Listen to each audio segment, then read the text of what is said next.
Hi everyone, welcome back to today's class. In this lesson, we're going to learn about sound t. Ammas baga deebitanii kutaa irraa kana keessatti wanti ilaaluuf deemnu waa'ee sagalee t jedhamtuuti jechuudha. T kan jennuuf sababa qabna jechuudha. T osoo hin taane t jennee dubbisnaa jechuudha. Kana kun kateef maaliifi wanti ilaalaa turre waa'ee soundiiti. Wanti sound jedhamtuu fi letter jedhamtuun wal adda jechuudha. Sound jechuun sagalee yoo ta'u, letter jechuun immoo yookiin letter kan jennuun kun qubeedha jechuudha. So yeroo qubee jennuu fi yeroo sagalee jennu adda. Kana jechuun barreeffamummaan fedhe kan isin agartan kan Ingiliffaa kuni akka itti sagaleen afaan kee keessaa baatu fi akkaataan barreeffamni ati agartu walitti hin dhufu jechuudha. So wantoota kana fala itti barbaaduudhaaf waan kana barachaa jirra jechuudha. Wanta namni Ingiliffa jalqabarraa baratu jiru. Wanta namoonni Ingiliffa jalqabarraa eegaluu fi kaanilleen beekuu qabu keessaa inni guddaan isa kana jechuudha. So wantoota kanarratti akka gaariitti xiyyeeffachuu qabna. Wantoota kana yoo jalqaba isaa kanarraa hamma xumuraa deemne shakkii takka malee Ingiliffa dubbisuu yookiin immoo seeraan dubbachuu dandeenya jechuudha. So saniif fakkeenyaaf sagaleen qubeen amma nuti agarru T jennuun yookiin afaan Oromootiin taa jedhamtu tuni wanta slash jedhamu kana keessa yeroo teessu, okay, according to phonetic transcription, phonetic jedhamti, sagalee yeroo kaa'amtu sagaleen hundi akkana kaa'amte jechuudha. Sagalee t jedhamtu fakkeenyaaf top, tick, tiger jennee sagaleen jalqaba t jedhamtu suni dubbachiistuun osoo ittiin dabalamin t jedhamti jechuudha. Yoo dubbachiistuun unit dhufte to osoo jechaa hin deemne jechuudha. Dubbachiistuu takka malee yookiin vowelii takka malee akkamitteessi yeroo dubbisnu t jenna jechuudha. T. Maybe I don't know if you remember, we have seen two sounds before this. This one is the third one. Kutaa kana duraa keessatti sagalee lama jechuudha ilaallee turre. Sagalee lama waliin ilaallee turre jechuudha. Sagaleen irra jirru kun sagalee sadaffaati. Kana jechuun soundiin jechuudha Ingiliffaa kuni akkuma letteriidha, akkuma qubeedha. Qubeen amma dubbachiistuu fi dubbifamaa yookiin consonant and vowels jenneeti adda baafne jechuudha. Akkuma san sagaleen illeen consonantii fi vowelii qabdi. So vowelii itti deebina jenneeti dura maal eegalle? Consonant irraa eegalle, dubbifama irraa eegalle jechuudha.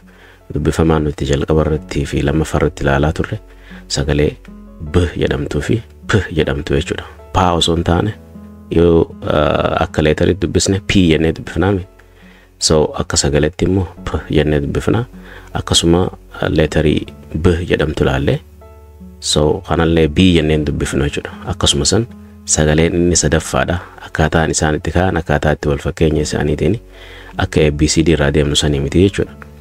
So sagaleen inni sadaffaa, okay, konsonantii sadaffarra dhufnee jirra jechuudha. Konsonantii tokkoffaa isa b jedhamtuu fi konsonantii isa p jedhamtu akka tokkoffaa fi lammaffatti ilaallee jirra. Kutaalee darban viidiyoo playlistii keessa seentanii ilaaluu dandeessanii. So warri ilaalinis seenaati ilaalaadha. Akka tartiibaan deemnu jechuudha. Warri barreeffachuu qabdanis seenaati tartiibaan akka kutaatiin jechuudha. Kutaa tokkoffaa lammaffaa jechaa deemnu akkasitti seenaati jala barreeffadhaadha. Sagaleen sadaffaadha inni konsonantii jala jiru jechuudha. So kutaa irraa kanaan waa'ee sagalee t jedhamtu isa sadaffaa konsonantii sadaffaa laaluuf deemne jechuudha. So in our previous class we talked about sounds like p and b. Remember those? Akkuma reefu isiniin jedhe waa'ee sagalee p jalqabarra ilaalle jechuudha. San booda sagalee b jettu ilaalle ni yaadattanii? Well, today's class is going to be very interesting, fun and of course educative. So kutaan irraa kuni kutaalee darban keessaa addoonni isa godhu hedduu namatti tolaa, hedduu irraa gammaddu, bashannanaadha, itti gammadaa akka barattan abdiin qaba. So stay with me and let's enjoy learning together. So hanga xumuraan faana turtanii akka irraa fayyadamtan abdiin qaba. Let's dive in. Haa eegallu.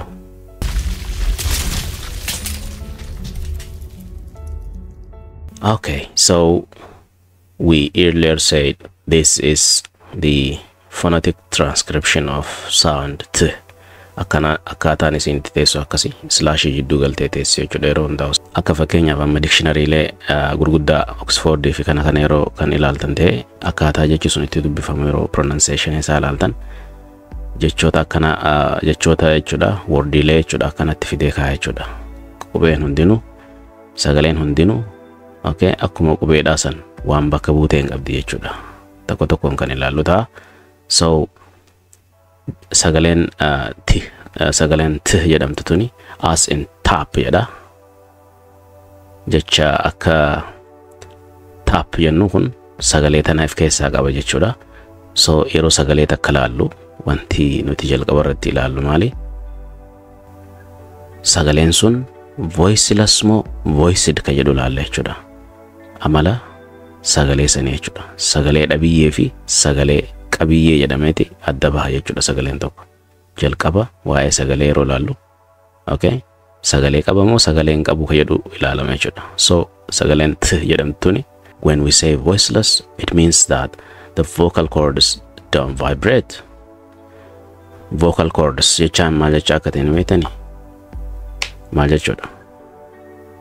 Vocal cordin keenya vibrating godhu yookiin hin sossoo'u jedha.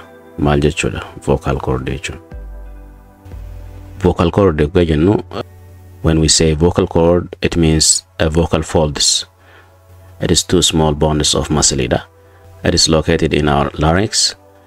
Sagalee yookiin immoo maal keessatti argamti? Voice box waan jedhamutu jira laagaa teenya kana keessa yookiin throat jennaani milaagaadhaan. So there is something called voice box in our throat. So boxing yookiin immoo akka sanduuqni laagaa teenya kana keessa jira jechuudha. Sanduuqa kana keessa small muscleetu jira jechuudha yookiin immoo maashaalee lamaatu jira jechuudha. Kan adda banamu jechuudha yeroo sagaleen keessaan baatu. Okay? When you breathe your vocal cord stay open. Yeroo amma hafuura baafattu vocal cordin keenya maal ta'a ni banama jechuudha. Okay? Just to allow air to move freely. Akka qilleensi osoo hin qabamne walabaan jechuudha. Okay? Bahuuf jechuudha from our lungs. Somba keenya keessa akka qilleensi alatti bahu kan nu gargaartudha jechuudha. Garuu yoo nuti dubbachuu eegalla akkam taati sanduuqni kuni maashaaleen lameen sanduuqa keessa jiru kun akkam taati? Okay? When you speak or sing or make sound the cords come together. Kordileen lameen tun jechuun maashaaleen lameen sanduuqa laagaa kana keessa jiran kuni wal tuqan jechuudha. Walitti dhufan sagalee uumuudhaaf.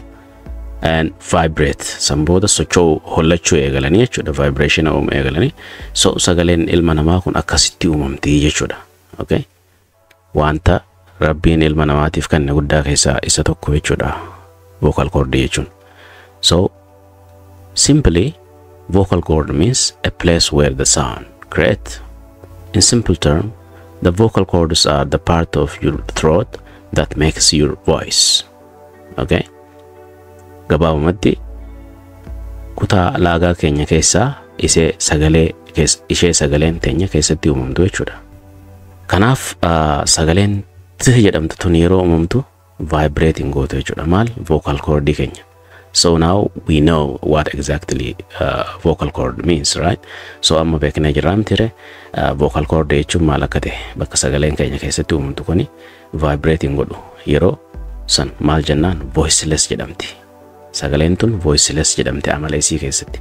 One of the characteristics of the sound t amala sagaleen t jedhamtu keessaa isheen voiceless ta'uu ishee. So yeroo hundayyuu waa'ee sagalee yeroo ilaallu wanti madaalluun yookiin immoo measure goonuun tokko sagalee qabamoo hin qabudha. Inni lammaffaadha wanni nuti ilaallu a place of articulation iddoo uumama sagalee saniiti kan ilaallu jechuudha. So when we talk about the place of articulation of sound t, it is created at a place called alveolar. So afaan keenya keessa sagaleen t jedhamtu tun iddoon isiin itti uumamtu eessa? Alveolar bakka jedhamtutti uumamte jechuudha. Eessa alveolariin kun? Do you know where exactly this alveolar is located?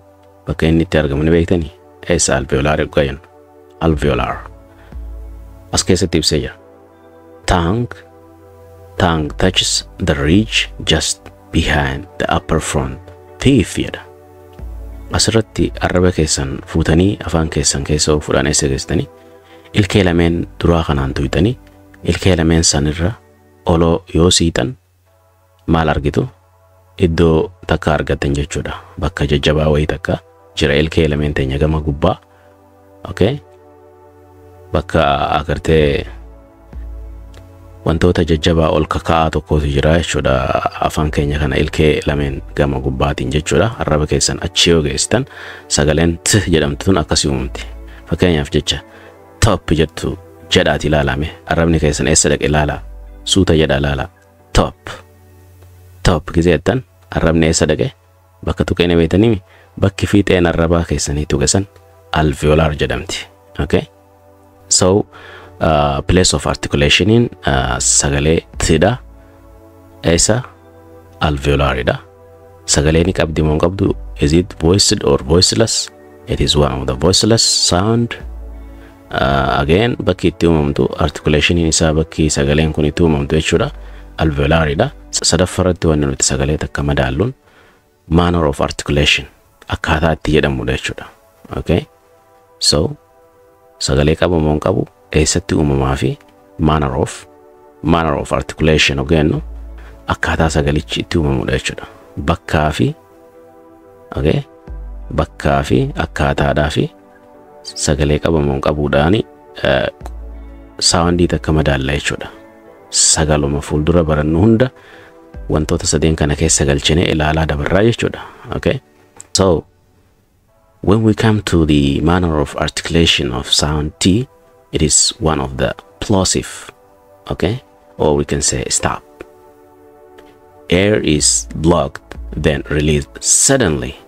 Kana jechuun sagaleen t jedhamtu tuni plosive. Dhukaa keessaa isa tokko jechuudha. Sagalee yeroo jedhamtu dhukaatu keessaa isa tokko jechuudha. Dhukaa yeroo jennu jedha as keessatti stop osoo jechuu jirruuti dhaabbata jechuudha. Hafurri keenya kan dhaabbatu jechuudha. Yeroo sani dhukaa jenna malee dhukaa biraan baannu jechuudha asirratti. This means air is blocked. Qilleensi osoo deemaa jiru blocked jechuudha. In dhaabbata. Then released suddenly. Dhaabbatee ergasii tasa gadhiifama jechuudha ammas. Kana jechuun jechuma tap jettu tana jedhaati ilaala. Tap gizeettu qabee gadhiista jechuudha. Tap jecha kana jechuudhaaf akkaataan itti jettan suni okay plosive jedhama jechuudha. Jechoonni gariin so sagaleeleen gariin plosive dha.